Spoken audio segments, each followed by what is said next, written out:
About the Balls podcast with Mark Davis, Chris Meinhardt, Luke Rule, Jake Winnekind, Alan Tomasella, and Nick the Doc Skirkle. It is another episode of All About the Balls podcast. I'm Mark Davis on a nice, cold January 22nd, 2025. It's Wednesday night. Hey, it snowed in South Carolina. Chris, that's right. Chris Meinhardt is with me, and Nick the Doc Skirkwins will be joining us very, very shortly. Guy texted me at 8:45. Chris said, "Hey, do the first topic second. I can take a quick shower real quick. You know what I mean?" So, yeah. Actually, speaking of Doc, here he is right here. Chris, life gets busy, dude. Life gets busy. I don't know what to tell you. Yeah, life's busy. Chris, we had a busy weekend. I'm gonna start with you, man. How are you doing? Nashville, Tennessee, over the weekend to celebrate Luke and Sydney. Obviously, they got married. Congrats to them. They are in Gatlinburg right now, having a good time. But Chris, man, how are you doing coming off Martin Luther King Jr. weekend, inauguration weekend, College Football National Championship Monday, NFL Divisional weekend, and Luke and Sydney's weekend, like wedding weekend? Yeah, I mean, I feel just a little bit like an emotional hangover, you know? I mean, we did drink a lot this past weekend in Nashville. We saw two of our best friends get married to each other. Shout out Luke. Got him a very nice gift. He better hang that shit up behind him. So shout out to Luke, who probably not listening tonight, but you know. We will be talking about that person, Chris, that's in that plaque in that little area. So we will be talking about that later in the show. But man, it was great. Saints, by the way, they're one of the only 4 teams now left, no head coach. We're going to talk about them probably shortly too when we talk about the Jets and the Bears. Doc's clapping. Meanwhile, he was about to commit suicide 3 days ago. I'm trying to make sure his mic was good. It sounded like he was connected a little far away. He was about to kill himself 3 days ago. Dude, you don't even fucking know. I mean, this. And listen, let's talk about it, because that would be a typical fucking Bears move. You know what I'm saying? When you talk about what's on the market and the Bears go with Ben Eberflus, you look at Mark Trestman. Like, what are we doing? And it's nice to see the Bears finally got it right, and they paid a dime for it too. They paid for it. And oh my God, I watched a video today, his warm welcome when he came into the building and he walked in, everybody was clapping. He was like, yeah, thanks. Everybody get back to work. You know, Doc, actually, before we actually talk about the hiring, what he said during the press conference too about, we know it's going to have fun beating Matt LaFleur two times a year. Sunday Night Football, week 1 needs to be Bears-Packers in Green Bay, Wisconsin. Let that be. Let it be the statement week. I mean, just because, you know, you are. I mean, I'm not mad that he said it. You know, you got to be confident. You got to have fun with it. But fuck it, man. Let it be Bears Packers in Green Bay, week 1, Sunday Night Football. All eyes will be on it. Caleb Williams and Ben Johnson together versus Matt LaFleur and Jordan Love. It'd be epic. It'd be showtime. I mean, if it's going to be week 1, I think it's going to be in Chicago. Well, I'm okay with whatever, but I would like Green Bay because he opened his mouth about Green Bay, so it'd give the Green Bay fans a little more juice too. So it'd be fun for that. My opinion for that aspect. I don't know about week 1. He wants like the fucking he wants some easy team, Chris, is what it sounds like. He doesn't want the Packers. He wants to prime up a little bit. Prime up. Well, I mean, you can't. He wants the Panthers. He wants the Panthers. You can't blame me on that. All right. First of all, second of all, I mean, everybody wants a cupcake week 1, like college football, but no, I never like divisional games week 1 because week 1 is a warm up. Nobody's at their peak performance week 1. I do want to see the divisional games spread out. I mean, the NFC North got hammered last year. Like the last 6 weeks were all the divisional games. Like it was crazy. It's kind of what it seemed like, but I don't know, man. I'm so happy the Bears, and I'm not going to say they got it right. They got it right considering what was out there, what was available. Hottest name on the market the last 2 years. Hottest name in the market the last 2 years. The only guy that I would have wanted more is Mike Vrabel, but you can't fault him for going back to where he played. Props to him, but when you think about what he's done offensively, and they got a lot of weapons in Detroit, the same they do in Chicago. The only thing we're missing is a line, so now we got to go out there and fix that. But, you know, when you look at where this team struggled the most and where we needed to be on top of our game, it is offensively, and to go out there and get right now on the market, arguably the best offensive mind available, to be able to rein that in and make it happen is huge for this team who has flubbed so much in the past between coaches, between players. I mean, Nate Davis was an absolute – I didn't like the guy from the start when he came. I couldn't understand why they paid him so much. And he lasted like 4 games before getting benched and eventually cut. But I couldn't be happier. I'm not going to fall for the Bears hype because I'm too used to being let down at this point. It's like PTSD. Me and Luke are – so I told Riz to remind me in August not to fall. Now, Luke already in the Discord said that he's fallen for it. Chris, I don't know about you, but I did say if Ben Johnson was going to go to the Bears, it was going to be successful for the Chicago Bears organization. Now, obviously in the same division as the Vikings, we don't know what's going to happen with them next year with all the turnover they're going to have. The Lions, how much do they regress Aaron Glenn and Ben Johnson leaving? And then, of course, the Green Bay Packers can Jordan Love make the hump. Chris, I don't know. I mean, I'm liking the Bears. Like Doc said, I need to see O-line in free agency or the draft. So somewhere they got to get the right guys. You're picking number 10. They have a shot to get Will Campbell or Kelvin Banks out of Texas. So, Chris, I like the move, man. I like what Doc's doing here, but I might be falling for the hype coming around August if they hit on the free agency and in the draft, of course. Yeah, no, I mean, I love the move. I think Ben Johnson wasn't even interested in the Raiders. I think he definitely used this to leverage a big payday. Which I mean, he was interested in Tom Brady. That's what he was interested in. Which you can't blame him. But you can't. But at the same time, Tom Brady hasn't proved anything as an owner. He's a great player. That doesn't translate the same. I mean, he definitely used them to leverage a payday, which he deserves. I mean, he led the Lions the past 3 years to top 5 offense. I think it's going to be great for Caleb Williams because he was four OCs already. Yeah, Caleb Williams. Much. Yeah, I mean, in 1 year, I mean, you went from 2. You went Shane Waldron and then the interim coach, but still. But I don't know if the interim coach still called plays. You went whenever. No, he did. I'm pretty sure he did. You went Shane Waldron, Thomas Brown, and then Chris Betty. Oh, they put somebody in when Thomas Brown. So I thought they would just made him head coach / OC. Yeah, so you went three OCs your freshman year. Which is gonna. I mean, when one coordinator moves up, that's gonna happen, I guess. Yeah. I sort of agree with you, Mark. I sort of disagree with you. For me, it's not completely the offensive line. For me, and this is where I'm not jumping on the hype train because I've got to see the conviction out of Caleb Williams. For me, I've got to see this guy come in and play at the NFL level of quarterback. All right, this is a quarterback that's used to holding on to the football a lot longer in college. Did the same thing here thinking that it would translate. It doesn't. You've got to be under 2.5 seconds to throw, like time to throw.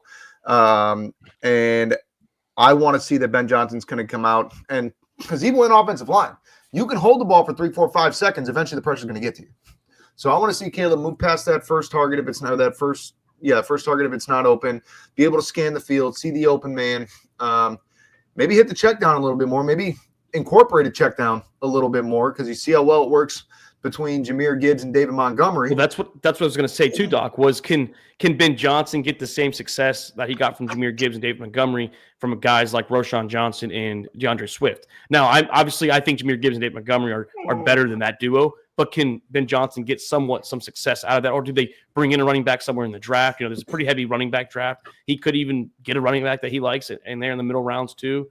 I mean, maybe it's a maybe. It's a possibility out there, like 3rd, 4th round, you could do that. I mean, if Genty falls to 10, I almost feel like you got to do it. That's what my cousin said too today.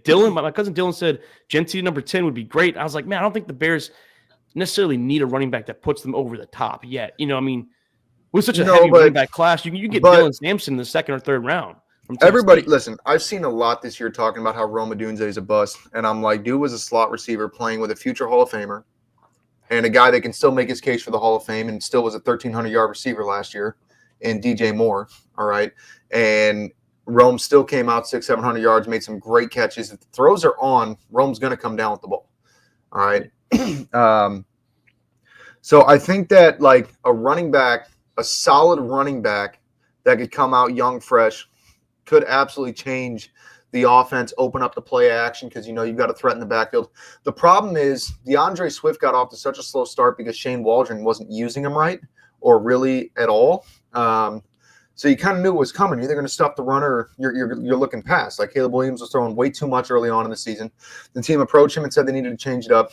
DeAndre started going off for a few games before kind of regressing down quite a bit. But DeAndre's not taken seriously in the league. When you look at where he's been between Detroit, Carolina, the Eagles, and the Bears, the guy hasn't found a home. He's not elite. He's not great. Like, he's a good placeholder. But I'm going to tell you right now, Roschon Johnson's not impressing me all too much either. I like the guy. I want the guy to do. I was happy when we got him, but he's not impressing all that well. If he was, they wouldn't have gotten Swift. They would have made Roschon the starter. So bringing in a guy like Genty, I think, I don't know what's guaranteed on DeAndre Swift, but opens up the possibility of cutting him and taking a small cap hit and saving some money down the road. Roschon is a backup. I am all for, obviously you would have to do very well. I think free agency is going to drive a lot what happens in the draft, because if we can plug two holes and we got Darnell Wright. Cap space too. A lot of cap space too. Darnell Wright, three other, and there's a couple guys on that line that I think are pretty decent. I like Tevin Jenkins. He's had some injury issues, not being able to play a full season. He's missing about 4 games a year on average, and that's a big deal if that injury's coming late when you're pushing for the playoffs. But, if we can get and Tevin, I like him when he's there, but if we can get those two, Tevin stay healthy, pick up 2 guys in free agency, we need one more. I'm all about taking Ashton Genty if he falls to 10 over an offensive lineman, because you can still get an offensive lineman in the second round. Now, if Genty's gone, there's not a running back that I think is, hey, take this guy in the first round, because running backs have proven how good they are so late in the draft. I mean, David Montgomery, I think, was a very late second-round pick for the Bears. So you can definitely wait for the second round for that and capitalize on that offensive line, but it's going to depend on what we do in the free agency. Yeah, and I do think, Chris, before we move on, that a guy like Ben Johnson can get DJ more engaged back with the team. It kind of seemed like he was kind of disengaged, kind of like wasn't happy. But Chris, another Lions head coach that did leave. I want to say one thing on that real quick as far as disengaging with DJ Moore. That is a lack of leadership in your head coach. And if Ben Johnson can come in and reinstill that, you're going to see a difference. And I don't know what Eberflus's leader, I didn't hear too much about his leadership last year, but this year he was basically laissez-faire, didn't care. And then all of a sudden tried to turn it on, and that's where people didn't take him seriously. So if you're going to start, and you saw it coming. This wasn't something that happened overnight with DJ. It slowly started building up. And if you're not jumping on your guys when it happens, why care? Why care? It's only going to get worse. I mean, he already did it. DJ Moore left his family vacation and flew back for Ben Johnson's press conference. I think that's impressive. Ben has some, obviously Dan Campbell is the guy that changed the culture in Detroit, but Ben Johnson's still well respected inside the locker room in Detroit. It wasn't like it's just Dan Campbell. I mean, Dan Campbell is also a product of his coordinators too, because those guys have to be bought in with Dan Campbell. It's not just Dan Campbell. I didn't have a chance to listen to the full presser, but I did listen to his introduction, his welcome to Howells Hall, and he gave a brief speech there. And what he was saying about, it takes everybody in this building. Nothing's more important than that locker room, meaning everybody's cohesive together. The leadership, guys are getting held account, all that shit, like the things that we were missing last season. Hearing that, and it was like a 1.5-minute clip, and I'm like, oh my God, this is night and day difference. Very busy day. I still got to get in and watch the entire presser, which I will do tonight. But I'm already honestly, you could have put anybody else in that position. And from what I seen last year and what I heard from the players and everything else, it would have been night and day. It would have been a complete 180 from what the leadership was on that team last year. And I think ultimately that's what broke it down. We talk about the Hail Mary against Washington. That was defeating enough. And then talk about Tyreek Stevenson, bench him. They benched him the first drive, and that was it. And dude, if you're going to punish a guy, punish a guy. You know what I'm saying? Agree. But you can't come out here and give him a little slap on the wrist and let him call the shots like that, let him make the moves. And then, I think that's what kind of started really putting into perspective with the players. We had that happen. There was no accountability from the coaching staff. Nobody wanted to say, hey, we got to change. We got to do this or that. And it was just hey, whatever happens, let it happen, man. Let it happen. Chris, a coach that almost was a New Orleans Saints head coach. I'm not going to lie. I'm not a fan of this move. Aaron Glenn, the defense coordinator from the Detroit Lions today, broke the news that he is going to be on a 5-year deal with the New York Jets, play with the New York Jets. He started his career, and he had a pretty good career, actually. I was actually looking at it as a secondary member. He's actually pretty good. But this move, Chris, he's almost the Saints. I'm not a fan of. How did you feel about the New York Jets securing Aaron Glenn? Yeah, I mean, I saw a lot of Jets fans upset about this move, just kind of like, oh, here we go again. I mean, same thing with Robert Saleh, big defensive coach, first-time head coach coming in. I think it's definitely going to be some growing pains. I mean, look at what Aaron Glenn did in Detroit. I mean, they ranked almost dead last the first 2 seasons and then jumped up to top 10 these past 2 seasons. I mean, what he did this year alone, I loved. I mean, I told y'all what he was able to do with several injuries throughout that whole defense almost every week.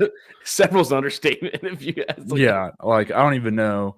Yeah, it was 2 units of defensive guys out. Yeah, he had like 17, and 18 guys. And to still finish in the top 10 in scoring, defense, and takeaways is huge for Aaron Glenn. I mean, it's really going to fall into the staff he builds around himself. And the Jets have to, and I'm big on it. Like, you have to give a coach a couple years. The reason why I'm not big on it is because a guy who is defensively known, yes, okay, this year I'll give him a pass too because of all the injuries, like you mentioned. And yes, he was 7th in scoring and he had a lot of takeaways, but sacks never really there. Never finished top half in the league in sacks as a defense coordinator. He never finished inside the top half in yards per game. Points per game, this is the only year he finished in the top 10. Other years, he was always in the 20s and higher. So it's like, as a defense coordinator, your defense never was really that good. I mean, yes, maybe would sacks been higher if Aiden Hutchinson would have been healthy this year, for sure. But that's one guy. No one else really. But what I'm saying is you're not getting to the quarterback really. Yes, turn the ball over. That's good this year. But your points per game, besides this year, it hasn't been good in his yards per game. Like, if you're going to have a lot of yards per game, don't give a lot of points. Be a bend, but don't break. That's kind of what the Bills are. The Bills, for example, Sean McDermott, as the defensive play caller, is a bend, but don't break philosophy. And that's not what the Lions have been for under the 4 years, too. It's been 4 years under Aaron Glenn. And every year, it felt like his seat was getting warmer. And Dan Campbell loved him, so he stayed. I just don't like the move. Like you said, Robert Saleh to Aaron Glenn, it's kind of to me the same thing. I don't like the move whatsoever. And hopefully he proves me wrong and the Jets become good again. But I don't see it, man. There's a lot of problems going on in that locker room. Garrett Wilson wants out potentially, or rumored. Aaron Rodgers is unknown. I mean, the offensive line's pretty bad. They're hurt, they're injured, or they're old. I don't know, man. Sauce Gardner hasn't been good in a year and a half. I just don't like the move, honestly, from the New York Jets standpoint. Yeah, listen, I know they dealt with a lot of injuries. To me, that doesn't really make much of a difference. I think it's clouded by the offensive production and the wins. This is a defense that we talked about a lot last year with the shootouts and the high-scoring games. This is a defense that has not impressed me at all. I think you're actually, as far as a defensive mind, I think you're taking a pretty big step down to Aaron Glenn from Robert Saleh. But also, I think that this is a team that didn't need a defensive head coach. You're talking another situation with the Bears where you've got weapons on offense that are being underutilized and are not maxing their potential. You've got Aaron Rodgers, who took like 35 steps back this year. When you're talking about a guy trying to continue, trying to take a chance and win, this is a guy you're looking at that's like, dude, you should have retired 3 years ago. And you weren't even bad you were good 3 years ago. But like, that's how bad you've regressed this year. You've got Garrett Wilson, who, Aaron Rodgers has talked a little bit about the maturity and kind of understanding the play and, different situations. But another guy that struggled, you got Breece Hall, that is, in my opinion, should be a top 5 rusher in the league and is not. Like, there's so much wrong. Conklin's not a terrible tight end when you talk about tight ends in the league and how they're underutilized this year. So, honestly, New York needed an offensive mind. New York should have been looking at Brady. I was about to say Joe Brady would have been nice. Yeah. I think Joe Brady would have been perfect for the New Yorkers. I don't know what they were thinking with Eric Glenn. I think they're clouded by the wins. I don't think Aaron Glenn is going to make it to 5 years. I think he'll be lucky to make it to the end of 3. Yeah, I think if year 3 you haven't, obviously, I've always said, it's like college. You got to give these coaches like 2 to 3 years to see the development. It's like Dan Campbell, for example. It's Campbell 3 wins his first year and then 9 wins his second year. The second year he started off pretty bad too. And they said, we're not going to fire him because you want to see the progression. That's why I wish management and ownership would do that. Like, give Aaron Glenn 2 to 3 years, because, I mean, you're not going to automatically – not everyone's Dan Quinn this year or DeMeco Ryans last year with the Texans. Not everyone does that. Not everyone goes from a bad situation to automatically flourishing year one. I just don't like the move because of his specialty is defense, and the defense was never really that good in the 4 years he's been there. This year, I do give him a pass, yes, because you lost Aiden Hutchinson, you lost all these guys so early on, and throughout each week, like Chris said, really starting with Aiden Hutchinson in week like 5 or week 4 it just felt like it was a trickle effect from there on out. Everyone kept getting hurt, something in the water out there where the defense kept getting hurt. But I don't know. I don't like the move, but hey, we'll see what the Jets do in the offseason, guys. But we ready for some NFL Divisional Round talk, though? Something that we actually come here and talk about. The Kansas City Chiefs. Saturday kicked off wild card or divisional round weekend. Chris, we didn't get to watch too much of it. I went back and watched highlights, got to read some stuff. They beat the Houston Texans 23-14. And of course, the question is, did they get bailed out once again by the pinstripes, by the referees? They should change their colors to red and white, not black and white. So the question is, did the Kansas City Chiefs get bailed out by the refs, or did the Houston Texans honestly just not deserve to win the game? I mean, it definitely was a little bit of both. I mean, there was definitely some bad calls, some no calls. And even when your commentators are talking about the refs, and then there's press game or post game of the Texans players saying they already knew that they were going in to having to face the refs. So, I mean, it was that, but then it was also the Houston special teams was just an O-line. I mean, the O-line too. I mean, they gave up, 8 sacks? Yeah. That's bad. I mean, I get the referees had their issues. The hip drop tackle should have been called. The roughing the passer, the first one, I can understand why it was called, because the referee had a bad angle, and it did appear to be high from behind. Obviously, bad angle because Mahomes stepped over. He blocked the view.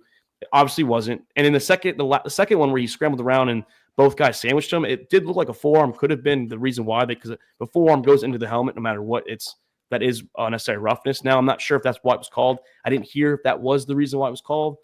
But I still feel like the Texans, you missed 2 kicks, Chris. You had 8 sacks given up. I mean, let's just be honest. It wasn't just the refs. Well, they were 8 sacks given up, but like 4 or 5 of those were in the last 2 or 3 minutes of the game.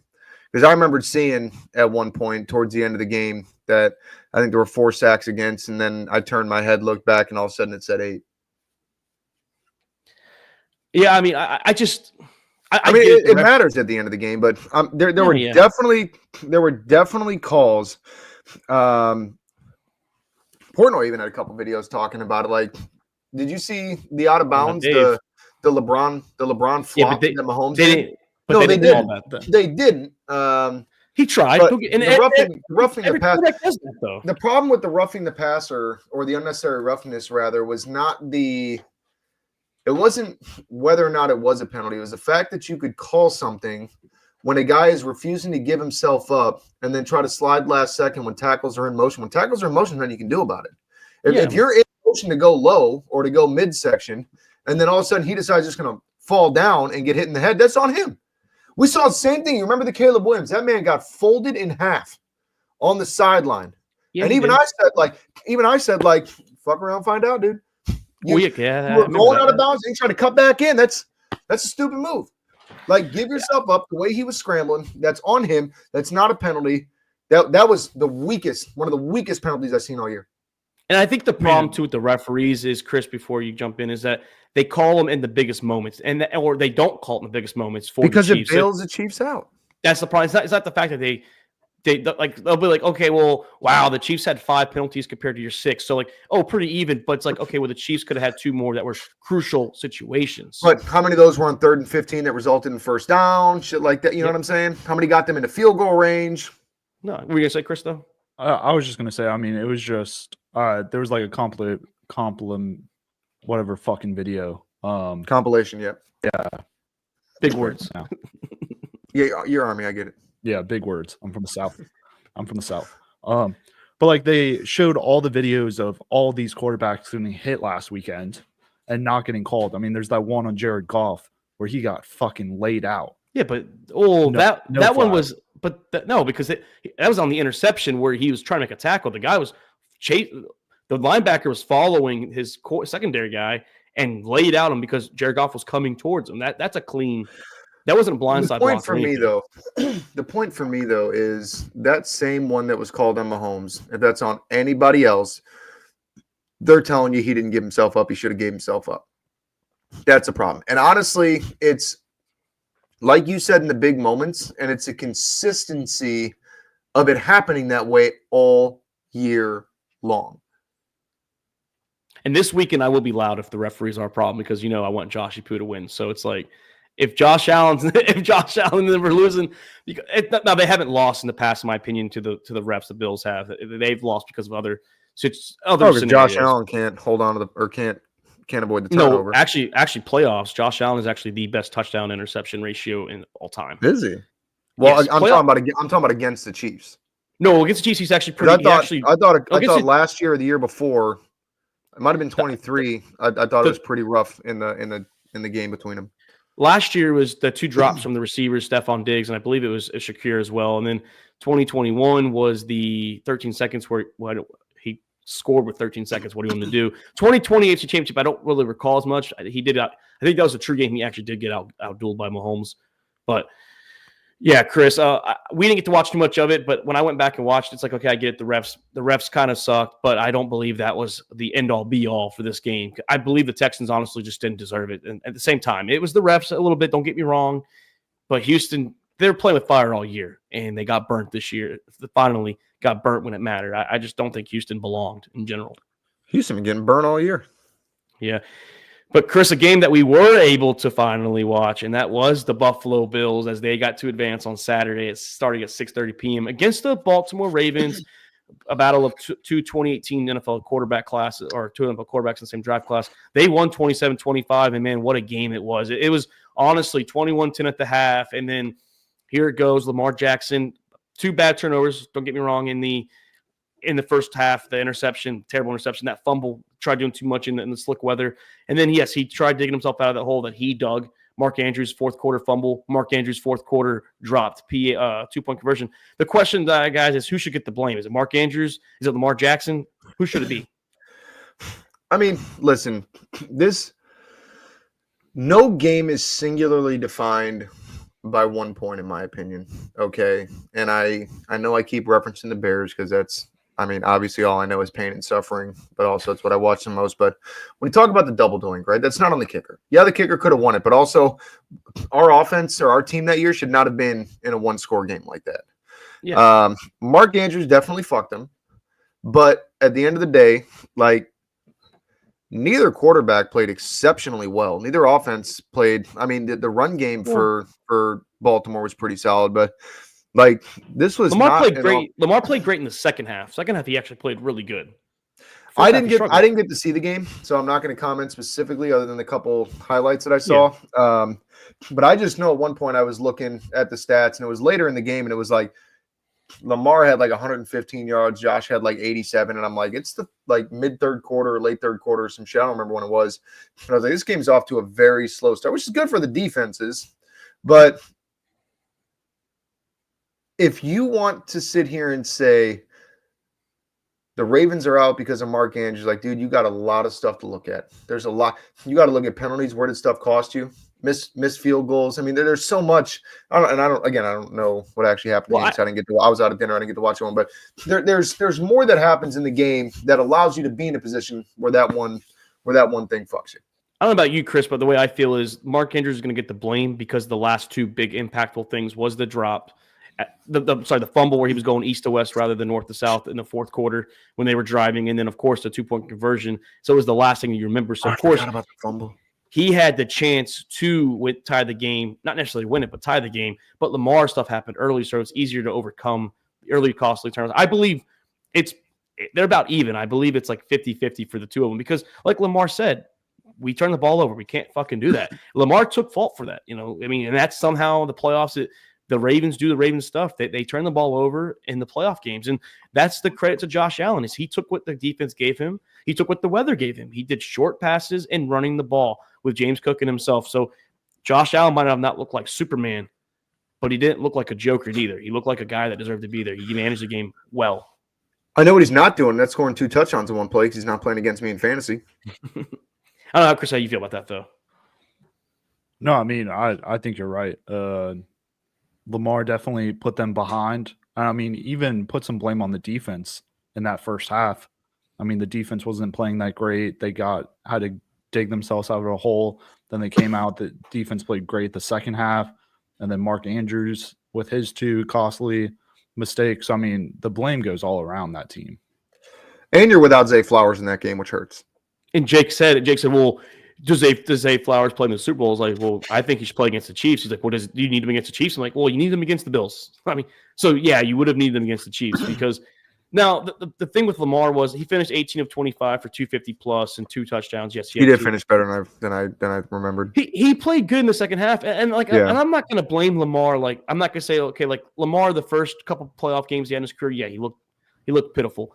This year, I would say he looked better even in the loss. But the difference is Josh Allen didn't turn the ball over. Josh Allen might have not had 200-plus passing yards or 200 scrimmage yards in general, but he had 2 total touchdowns, no turnovers. That's the key to the game. He took what the weather was bad. He's like, I'm not going to throw the ball 50 yards downfield. I don't have to do that this game. I'm going to take what they do. He was a better game manager than he was a game changer. And that's what you need to do. And that's why I think playoff Josh Allen is the second best quarterback in the NFL. I would take Josh Allen over every quarterback besides Patrick Mahomes in a win me a game for the playoffs. That's just the way I feel. I've always felt that way since he's got Stephon. I feel like Josh Allen is that guy that can do that, and he just can't beat Patrick Mahomes, unfortunately. But man, Chris, Luke was not there to be found, so Discord was quiet. I was waiting for Luke. I knew he wasn't going to message because he was with the missus for the first night of being a married couple. So, but Chris, another game we didn't get to really watch, and that was Washington Commanders. Doc, I think you guys watched this one more than we did. They took it to the Detroit Lions, winning 45-31.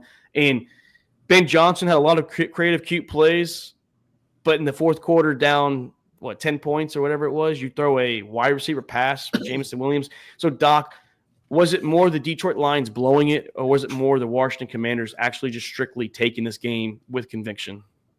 I'm going to be honest. This weekend was probably the least amount of football that I watched with the least amount of games playing, which is crazy. This game was Sunday night, right? This was Saturday night. I went back and watched. Saturday night. Yeah, no, Saturday night was one that I was at dinner and didn't get to watch. Sunday night. Wait, when did the Ravens Bills Sunday play? Night. Yeah, Sunday night. I don't remember what Sunday night was. I was doing something. I had something going on. Saturday night I was out at dinner. I couldn't watch the game. Well, based on what I was watching, it looked like Detroit. Well, Goff's interceptions were terrible. His fumble was terrible.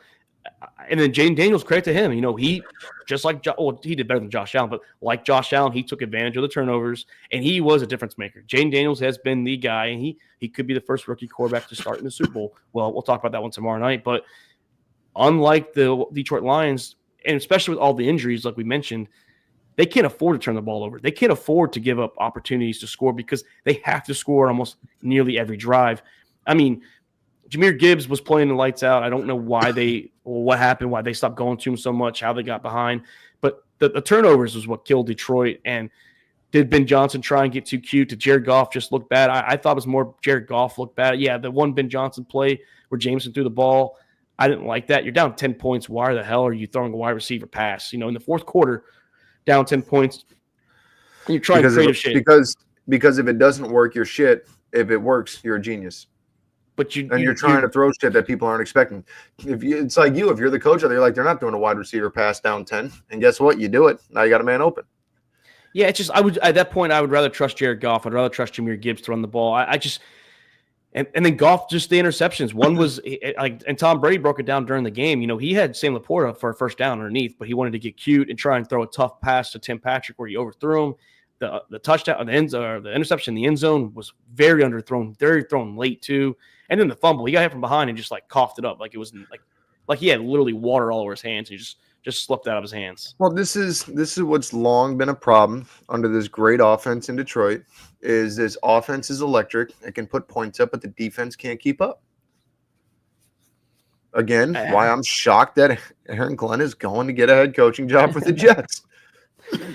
Chris, man, when I saw that shit, man, when I started seeing him as an option, I couldn't figure it out. Chris wanted him too. Chris wanted him. He wanted him in the same. I listen, I could see in New Orleans, because you guys are kind of at a crossroads. Like, Carr is done. Rattler, I don't think is your guy, right? So you're kind of like, he's a bridge coach. And that's what New Orleans needs right now, is a bridge coach that, hey, maybe he can get through to guys and make this team great. All right. But otherwise, he's going to be a scapegoat for when you get some draft capital and get some offseason signings, get rid of the – I know you guys had cap problems for a while. I don't know where you guys stand right now, but yeah, when you can start getting – when you can way start better getting than young, what we've been. Yeah, you guys were over the last couple of years. I think. Oh no, they're still over. Hey, that 90,000 turned into 50,000. Boom. 50 million. 50 million. Well, 50 million. That's what I meant. But the one that's either way, 10 million as well. So. Yeah. Y'all were like 9 the last couple of years. Hey, but either way, Falcons like, in the same boat. We're negative 10. We're negative 10. Well, Maybe we clear that pretty quick when we get rid of Kirk. But either way, you guys need a bridge coach. New York is in a position, they have the talent. They're very similar to a Bears team, except they have an aging quarterback instead of a young guy. But they have talent on that team where they could be successful, and they needed the right guy to come in here and make the change, and Aaron Glenn ain't that. I think Aaron Glenn would be successful in New Orleans because the expectation is not that you're going to go to the playoffs. Aaron Glenn going to the Jets, the expectation is playoffs because of the talent that they have on that roster. Yeah, I agree. Crystal, back to this game. Jane Daniels. Is he the question has been is he playing the best football out of all four remaining quarterbacks? Is he, not saying he's the best quarterback, but is he playing the best at the quarterback position right now? Out of the 4 teams remaining? Out of the 4 quarterbacks, Josh Allen, Jalen Hurts, Patrick, and then him. No, I mean, Josh Allen didn't have a huge game this weekend. I mean, I think he only threw for, less than 150. But, I mean, he had those 2 big rushing touchdowns. I mean, I would still probably give it to Josh Allen just with the experience he has. But, I mean, Jaden's definitely biting there right there. Yeah, I think he's not – I don't think he's the best, but I think he's playing the best at level of right now. I mean, it's obviously on him. I mean, it's on Josh Allen too, but like Jalen Hurts hasn't had to do much this playoffs, and Mahomes is Mahomes. We all know out of the 4 we're going to take him. But, man, I can't wait to talk tomorrow about the Eagles-Commanders game because that right there, that's the game. I'm rooting for the Commanders. I don't know about you guys, but I'm rooting for Washington. Well, Chris, I know where your loyalties lie. You're rooting for your LSU boy. Doc probably wants the Eagles to lose too because he's living there. But speaking of the Eagles, did they advance? They advanced 28-22 in the snowy game against the Los Angeles Rams. And the question is, was the snow the reason why they advanced? Doc, I know you didn't get to watch much of it, but in a snowy game, Saquon Barkley went off. Jalen Hurts didn't have to do much. Stafford threw for 300-plus yards, but just couldn't get the bad turnovers. He had a couple. He had a turnover. Kyrie Williams had a turnover. So was the snow the reason for the win? And the Eagles, did they just get lucky? Anyone? Sorry, I was reading the message. I thought you asked Doc. I was waiting for him to answer. Sorry. No, you repeat the question.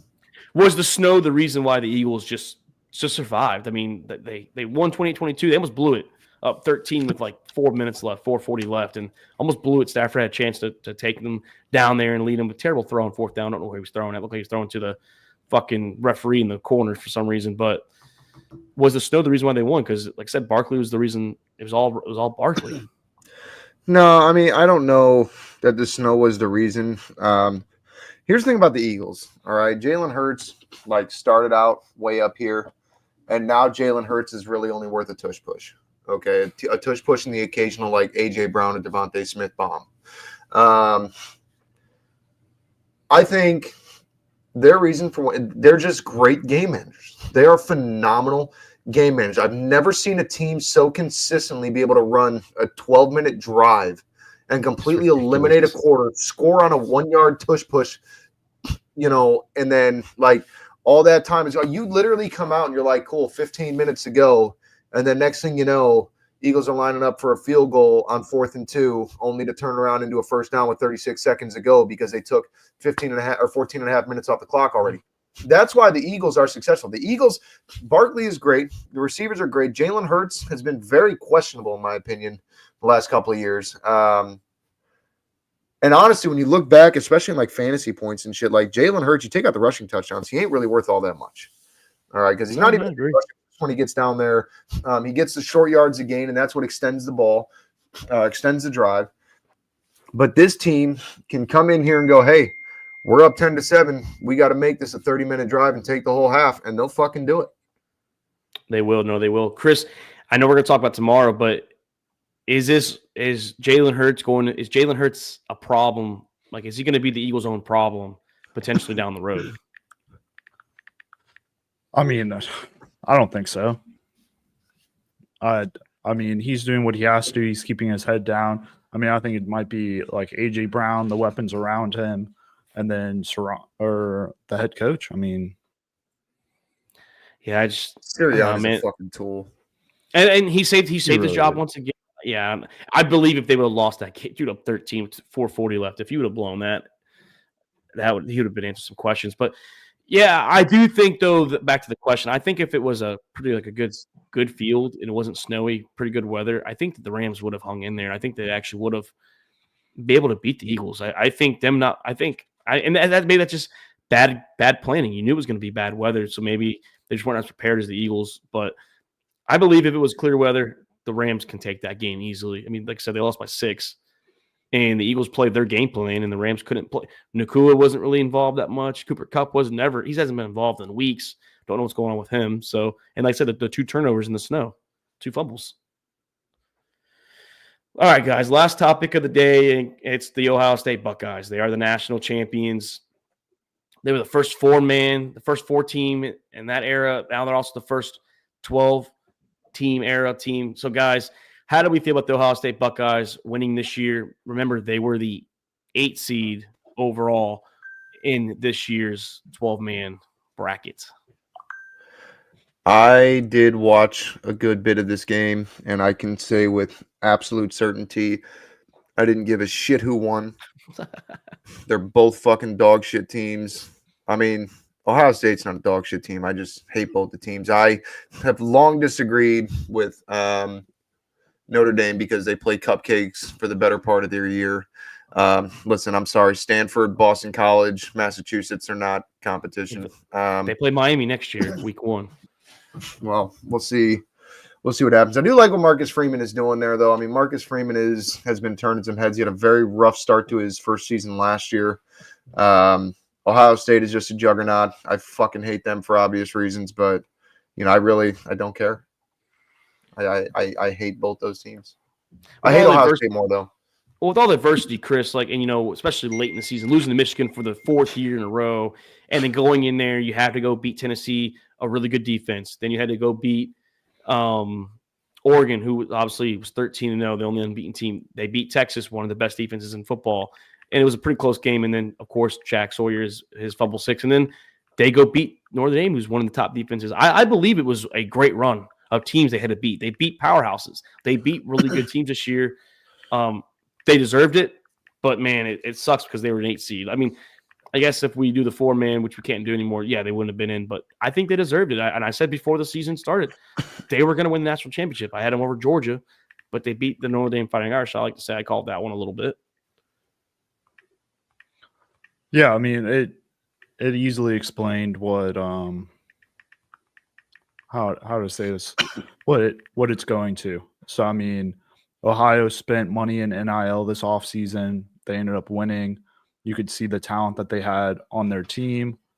So, I mean, you can see where college football is going to whatever college spends the most money on players. And then with Notre Dame, I mean, Freeman got a prime example of what Brian Kelly was saying, was that there's just not enough resources at Notre Dame to be able to compete with these top powerhouses. I mean, look at what happened. I mean, look at what happened with Brian Kelly's team against Alabama. We were texting about it. And then look at what happened with Ohio and Notre Dame this year. I mean, yeah, Notre Dame came back towards the end, but it also looked like Ohio kind of stepped off the pedal. I mean, that game looked like a fucking blowout. It felt like a blowout. Even the final score. Oh, Notre Dame never had a chance to, after they brought it back to, 31-23, they never got the ball, or they got the ball back with like a few seconds left, but it was already 11 points. So they never had a chance to actually tie the game back up when it was already got out of hand. I get it. Like you said, it was Alabama 42-14 over them in 2012 season, but like you said, not enough resources. Yeah, they can go spend money on players, but they still have higher standards. It's not just that they can spend money, and I think that's what Luke is also disengaging from the conversation. We go back with him is to be at the Fighting Irish, you have to have higher standards. You kids can't go get guys that don't care about school or like things like that, or like Catholic, whatever the case is for the Notre Dame Fighting Irish. They have different standards to be Dr. Muted. They have different standards to be there. So it's just different. It's different. Yeah, that's the same thing with like BYU. Like if you're not, I think it's Mormon, right? Like if you're not Mormon, you're not going to BYU. Like they're very strict about that. Yeah. So I mean, I get, and then Brian Kelly, yes, he was there 1 year under the NIL and he left. Well, I get that. I totally understand that. And yes, I like Marcus Freeman better than I like Brian Kelly. But they both went to a championship in their first 3 years. Both years. No, I mean, I'm not shitting on Freeman. I don't want you to think that I'm shitting on Freeman. No, I'm just saying Freeman's the only thing I like in Notre Dame. I think Freeman. I think Freeman learned what Brian Kelly was talking about, was that you're not going to be able to go against these top juggernauts that are spending 20 plus in NIL. And I agree. And it's the cases like Doc said, when they play these good or these so-so teams and they have to go play the likes. Now, okay, I get it. They beat Indiana. No one respected it. I believe Indiana was the worst team in the 12 teams. I don't care. I think Boise State would beat Indiana. Okay, and then they beat Georgia. Carson Beck. I think SMU was the worst team. Okay, well then Indiana's the 11th best team, regardless. They go beat Georgia. Do they do that with Carson Beck? I mean, I get it. Carson Beck we're not fans of, but I believe Carson Beck it would have been a much better game, much different game than John Stockton. And they go beat Penn State. But we've also said the same thing about Penn State is Penn State and Notre Dame, they're the same team. They don't show up against big teams. So now one had to win. And Penn State should have won, and they blew it. So, but again, that's where it comes back to. Notre Dame, first of all, starts out very highly touted. Okay. And when you talk about this team versus last year, Sam Hartman was not a good quarterback. And then Chris loved him. Remember that one, Doc? Remember Chris was all over Sam Hartman last year. That's fine. Everybody's got their people that they go for. I think Deion Jones is still great too. I've definitely had my guys that I was hyped for that I didn't like. I will say DJ Ukulele. I never liked him, but I guess I was a Quinn guy. I was a Quinn Ewers guy, which I thought he was still pretty good. Just wasn't a dynamic, I guess. Yeah, but then you come in, you got a new quarterback, and I never heard anything about this guy that made me think like this is a top-ranked team. And then, I mean, who are they beating all year? I got to pull up their schedule real quick because now I'm wondering because. Well, I mean, they beat A&M week 1 at College Station. Yeah, but that was A&M that week was that was also a different A&M team. But A&M is it's their fucking year to lose it every year. Like they find ways to screw themselves. But they beat what? Navy and Army. They lost to NIU. Okay, I mean, they didn't have a tough schedule. They beat USC. They didn't have a tough schedule. I mean, they played good in the playoffs, and I'll give them that. They played good in the playoffs, and they start. And what I don't get, Chris, is I don't know how much you watched them. I mean, I think you watched it until it got ugly. Was the first drive they ran the ball perfectly, right? And the second drive they come out throwing the ball. Why would you switch up when the run game with Robbie Leonard was working and the running backs? Why would you go straight to passing? Now you're putting it's like you're trying to compete with Ohio State and like you're trying to do what they do, and that's not what you do. Play the game you play. They had to get away from it because Leonard ran the ball 8 times that opening drive, and he scored the touchdown, went onto the sideline, and started puking. Then run the ball with the running backs. Yeah, but he's puking, but he's throwing the ball on first down. So I mean, he's still exerting energy. I just don't get that. But it just wasn't sustainable to run your quarterback 8 times a drive. I know, I get that. And by the way, the Irish lost their DC too.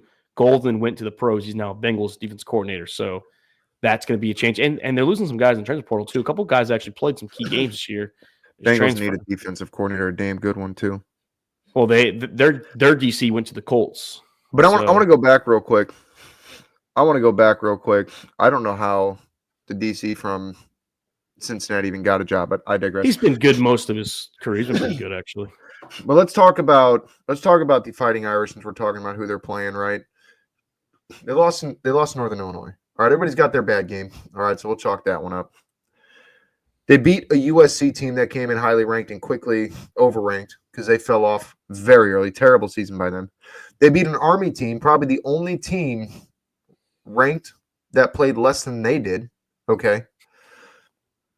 Because Army didn't play shit. I mean, and that's just the reality is their conference. They don't play shit. You beat Indiana, who, like you said, is another great underrated team or overrated team. They beat Texas A&M opening weekend, which that's like Texas A&M's motto. You know what I'm saying? Even I don't brag about Texas beating Texas A&M. Now I laugh because it's the Lone Star Showdown, but I wasn't bragging about beating A&M. A&M will find a way. Like, this wasn't a Jimbo Fisher problem. A&M will find a way to lose their season. You beat Virginia, big deal. Okay, you beat arguably one of the worst Florida State teams in history. I got a lot of question marks about Mike Norvell.